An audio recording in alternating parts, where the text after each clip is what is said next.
大家好，我是爱花。今天呢，发现了这块地里地边上好多的这个车前草，像我们这儿叫车轮草。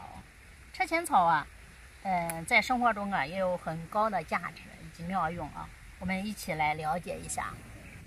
那农村呢，车前草随处可见啊，它是一种1年生或2年生草本植物，枝根长，居多数侧根，多少肉质，根茎短。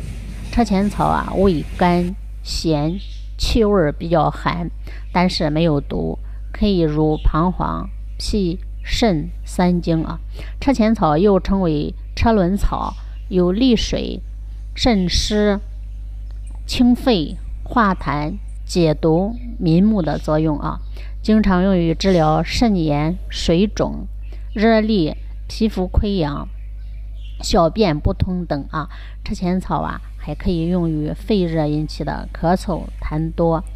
经常熬夜呀、目赤肿痛、咽喉肿痛等啊。车前草使用的方法呀，可以泡水喝，把它泡在水中半个小时之后啊，就可以服用了。车前草的主要功效还有啊，止咳清热，还有很好的利尿作用啊，同时能够止泻祛湿，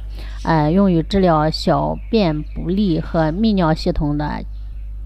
感染情况啊，如尿频、尿急、尿痛等啊，可以用车前草熬水喝啊。车前草啊，还有明目清肝，对于干咳旺盛导致的目赤肿痛、牙龈出血、咽喉肿痛啊，也是有很好的一个治疗效果啊。那车前草虽然好呀，但是我们在用的时候啊，还是不要擅自使用啊，一定要谨遵医嘱啊。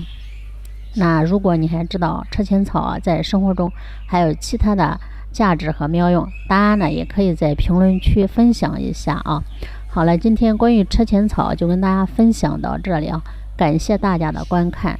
再见。